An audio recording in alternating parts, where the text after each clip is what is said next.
the cowboy who saved the Apache beauty, but lost his heart in return.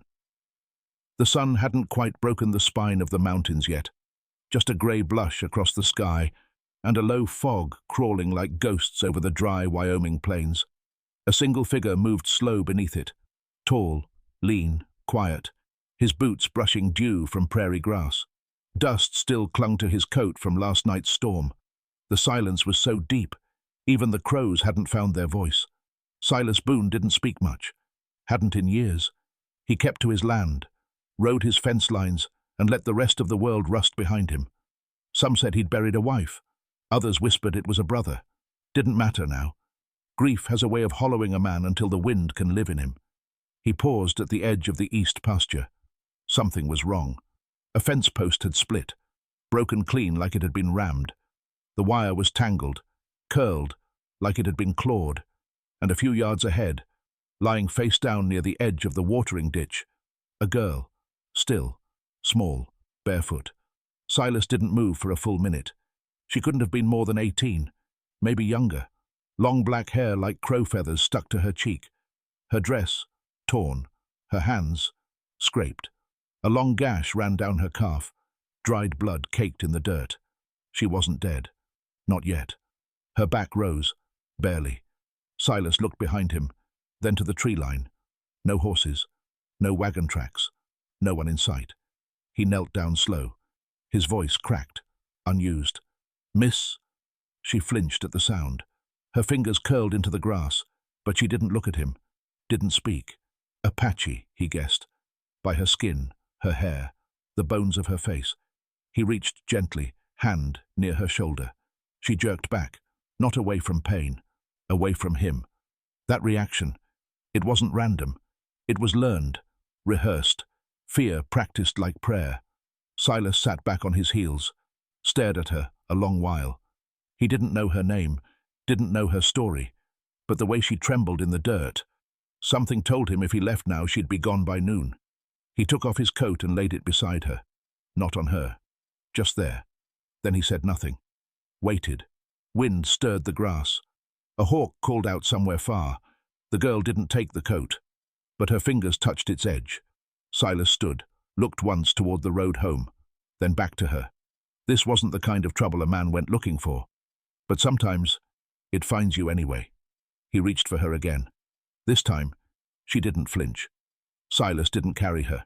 He just walked beside her, slow as the morning light, until she took one trembling step, then another, then paused again. They made it to the cabin after nearly an hour. Not a word between them. She leaned on the edge of the porch like it might give way beneath her. Silas opened the door.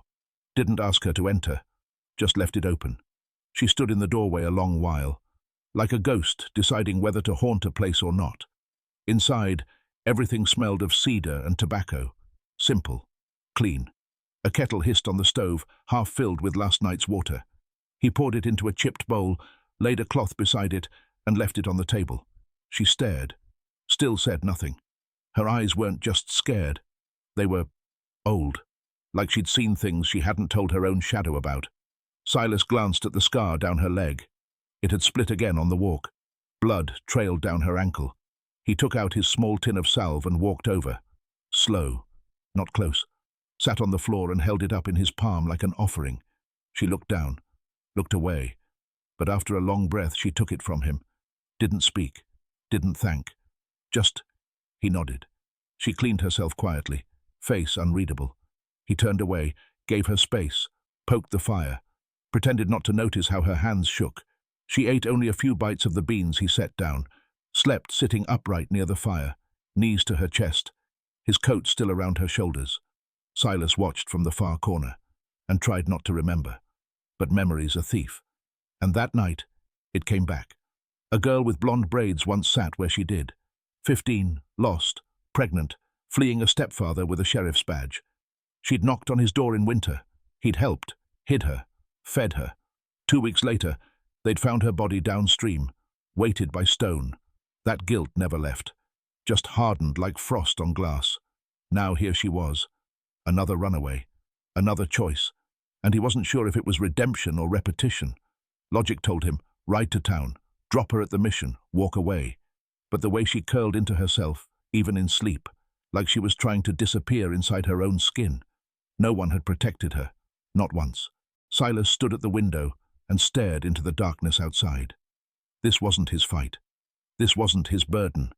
But he also knew, if she left tomorrow, or tonight, or even if she stayed and vanished later, he would see those eyes in every mirror for the rest of his days. He turned back toward her. The firelight moved across her face.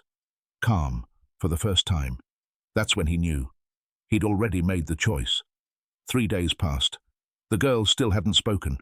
She moved like a whisper, cautious, listening to every creak in the wood, every gust against the windows. She slept on the floor, closest to the fire, always with one eye half open. Silas left the back door unlatched, a quiet gesture that meant, if you need to run, run. But she stayed. And on the 4th night, her voice came. It was just 3 words. They'll find me. Silas didn't ask who. He didn't speak at all, just waited. Sometimes silence is the only safe place. She sat at the table that morning, arms crossed tightly around her chest. My name is Tala, she said. Her voice was dry, cracked like an old branch. She didn't look up when she added, I ran from a man who says he owns me. Silas's jaw tensed. Not your father? She shook her head. He bought me. The words landed like gunshots in a church. Tala kept her eyes down. He came to our village, trading supplies. My uncle said I was the price for peace. My mother begged. But, her throat caught. He took me anyway. Says I'm his now. Says I'll carry his blood. Silas felt his blood turn to rust. This wasn't just a runaway girl. This was a prisoner, a stolen life. Who is he? He asked quietly. Bishop Rawley, she whispered. He runs the trade routes north, pays off the marshals, keeps girls. Apache, Mexican, white, doesn't matter. The name made Silas's stomach churn. He'd heard it before. A self-proclaimed preacher who traveled with gun hands and gave sermons at the end of a whip. No sheriff dared cross him. Too many debts, too many graves. Silas stepped outside after she finished, lit a cigarette with shaking fingers. She hadn't cried once, but now he wanted to. He stared out over the field, heart heavy. This wasn't about kindness anymore. This wasn't about healing old wounds. This was war, and he was already in it. That night someone came. It was just past midnight when the dog growled, low and sharp. Silas grabbed his rifle and opened the door slow. One rider, dismounting, hands up. I mean no trouble, the man said. He wore a worn brown coat and a badge with no shine. His voice was graveled. Name's Deputy Mercer. I was told the girl might be here. Silas didn't lower the gun. Mercer continued. Bishop's offering $200 for her return. Claims she's his adopted daughter. Says she's unstable, dangerous. Silas didn't blink. She's not going anywhere. Mercer nodded slowly, like he'd expected that. Look, off the record? The deputy said, eyes dark, voice low. You're not the first man to try and save one of his girls. He paused. Just don't be the next one they bury. Then he left. The hoofbeats faded into the trees. Silas stood in the doorway long after he was gone, rifle still in his grip. Inside, Tala hadn't moved, but she'd heard every word. And when their eyes met, for the first time, she didn't look afraid. She looked like someone who knew exactly what hell was, and who was finally done running from it. The next morning, the frost was heavier than usual. White crust on the windows, cold that crept into the bones of the cabin. Silas didn't say much. He just brought in extra wood, fed the fire, made eggs, even though he knew she wouldn't eat them all. Tala sat near the hearth, one leg tucked under the other, her thin fingers tracing invisible lines on the floorboards. There was a stillness between them now. Not silence, not fear, just waiting. Midday she asked, Why are you helping me? Silas didn't look up from the fire he was stoking. You remind me of someone, he said. She nodded like she already knew. Later she helped him fix the broken fence. She didn't ask to, just followed him out with quiet steps and handed him the hammer before he asked.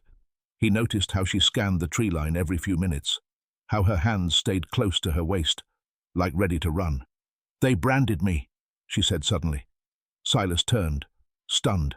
She pulled back the edge of her shirt, just enough to reveal the scar near her hip. A crude R, burned in, faded, but not forgotten. "I was 13, she added, her voice flat. "He said it was so no one would mistake me for anything but his." Silas dropped the hammer. It thudded against the dirt. She flinched, just slightly, then froze, waiting for what came next. But Silas didn't curse, didn't question. He just knelt, picked up the hammer slowly, and said with a voice like gravel and ash, "My father had a whip, used it when he drank." Tala blinked. "By the time I was 17, he went on, I'd learned how to stand still and not cry." He stood again, shoulders heavy with the weight of the memory. "Then I left. Never went back." They looked at each other, neither blinking, the cold wind wrapping around them like a ghost. That night she ate everything he made, and after dinner she placed a blanket on the floor between them and said, "You don't have to sleep in the corner anymore." He smiled, just barely, but didn't move. Some distances take time to cross, even with the map laid out. The next evening she found his old harmonica in a drawer. She turned it over in her hands like it was something sacred. "You play?" Silas nodded. "Used to." "Will you?" she asked, softly. And for the first time in years he did. The melody was slow and cracked, but full of something older than words. She closed her eyes as it played, sat with her knees to her chest, letting it wash over her.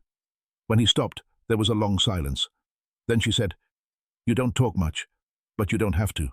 And he replied, "Same goes for you." Outside, the wind howled. Trees bent. A storm was coming. But in that little cabin, two broken souls had found something whole. Not love. Not yet. Just the beginning of something that felt like it might survive the winter. The wind shifted at dusk, cold, bitter, unnatural. Birds stopped singing. Even the fire inside the cabin crackled quieter, like it knew something was coming. And then, hooves. 3 of them. No rush, no panic. Just that slow, deliberate rhythm of men who believe nothing can stop them. Silas stepped onto the porch with his rifle already cradled in his arms.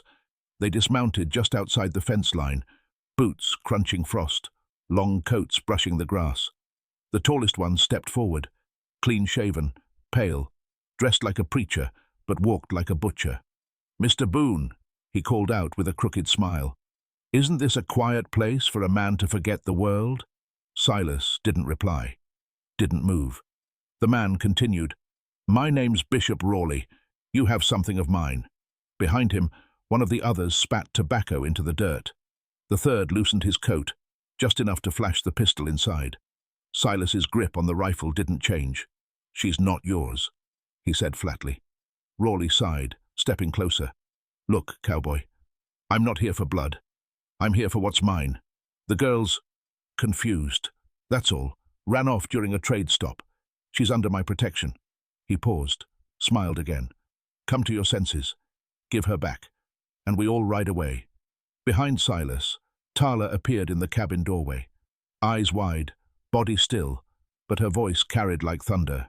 "I'm not yours," she said. Rawley didn't even flinch. "Girl, hush now. Men are talking." Silas took one step forward, placing himself fully between her and them. "You heard her," Hichoho said. "She stays." The 2 gun hands tensed. One placed a hand on his hip. Rawley raised a hand to still them. His smile vanished. "You know what I could do to this place?" he asked, voice lower now. "Burn it. Salt the ground. Hang you from that oak." He pointed without looking. Silas nodded slowly. "Then I'd die standing." A long pause. Then Rawley took one last step forward, just beyond the gate. "You think you're some kind of hero, Boone? She'll bring you nothing but a bullet in the dark." Silas lowered his rifle slightly, just enough to make Rawley relax, for a second. Then he said, "Maybe, but at least I'll die knowing I didn't hand her back to a monster." That did it. Rawley's eyes turned to fire. "Boys!" A shot rang out, but it didn't come from Silas. It came from the tree line. One of Rawley's men dropped with a scream. Leg hit clean through.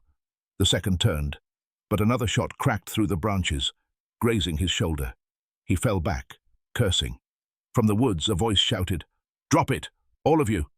Deputy Mercer stepped out, rifle drawn, face hard. "I told you, Bishop," he said. You pushed too far this time. Rawley spun on him. You snake! But Mercer didn't blink. You've made too many enemies. Too many girls. Too many graves. Rawley growled, turned back to Silas. This ain't over. No, Silas said. It's just started. Rawley mounted up fast, dragging the wounded behind him. They disappeared into the dusk like wolves denied a kill. The cabin stood silent again. Tala stepped beside Silas. Her breath trembled. You didn't have to. He looked at her. Yes, I did. The snow came that night. Not heavy, just enough to blanket the fields, soften the bloodstains near the gate, and mute the hoof prints left behind. Silas patched the hole in the fence. One post still leaned awkwardly, but he left it that way, a scar the land would carry now. Inside, Tala sat by the fire. She held a mug of tea between both hands, but it had long gone cold. She hadn't spoken since the men rode off. Neither had he. Words felt too loud. Mercer had vanished into the trees as quickly as he'd come, said there were things to report, but no promises. Don't wait for justice, he'd warned. Men like Rawley don't go down clean. The silence of the cabin stretched long. That night, Silas didn't sleep in the corner. He sat beside her, backs to the fire, eyes to the door. By morning the decision was clear. They couldn't stay. The ridge road west hadn't been used in years, but it was hidden, winding, and led to the Lakota lands where Rawley's influence thinned. Silas packed light. Jerky, bullets, matches, a small Bible he hadn't touched in years. Tala carried almost nothing. Just her blanket, the salve tin, and the harmonica wrapped in cloth. They left before the sun cleared the horizon. The sky was bruised lavender, the air thin and biting. As they rode past the cabin, Tala turned back once. No words, just a glance. But in it lived everything they'd shared. The firelight, the music, the silence, the choice. Halfway through the pass they found the body. One of Rawley's men. The one Mercer had shot through the leg. He hadn't made it far. Crawled maybe 20 yards before the cold or blood loss took him. Silas covered the body with rocks. He didn't speak. Didn't explain. Tala placed one small feather on top of the pile. They rode on. By dusk, their horses were tired, and their breath came in clouds. They camped near a stream, fireless, wrapped in wool. As night fell, Tala whispered, "He'll keep coming, won't he?" Silas nodded. "If not him, someone he sends." She stared up at the stars. "I don't want to run forever." Silas hesitated, then said, "Then we make a place where he can't reach." "How?" He looked at her, and for the first time, his voice cracked. "We start by surviving tonight." She leaned against his shoulder. Not a gesture of romance, just exhaustion, just trust. The moon crested over the trees. Somewhere far, a wolf howled. Closer, two souls sat under a broken sky, bound by the kind of pain that never really leaves. But in the quiet, they were still there, still breathing, still unbroken. 3 months later, the cabin stood small but steady near the bend in the river, built by hand. Logs rough-hewn, roof patched with bark and canvas. Smoke curled from the chimney like a slow exhale. Spring had reached the highlands. The snow had melted into thirsty earth. Buds lined the trees. Tala stood barefoot near the water, sleeves rolled, hair braided back. She was no longer the ghost who'd flinched at every sound. She laughed once that morning, soft, brief, like something she was relearning how to do. A few feet away, Silas carved a post. It would be the last of the fence, just enough to mark the edge of the land they now called theirs. His beard was longer, his shoulders stronger. The rifle always close, but no longer always in hand. They didn't speak much still, but didn't need to. Tala planted. Roots, herbs, tobacco, lavender.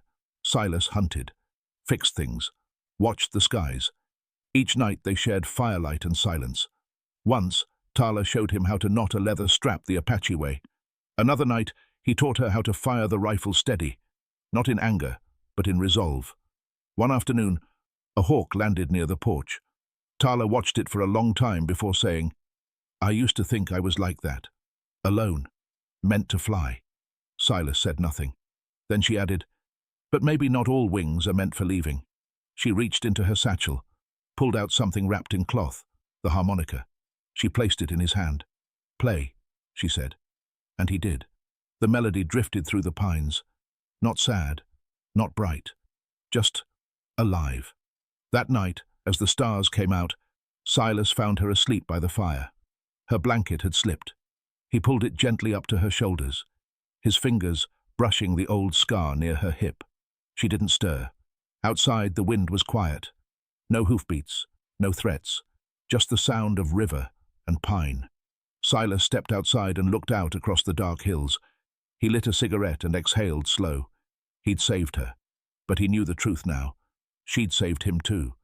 Not with words, with presence, with pain shared, with the quiet way she made the world feel like it could begin again.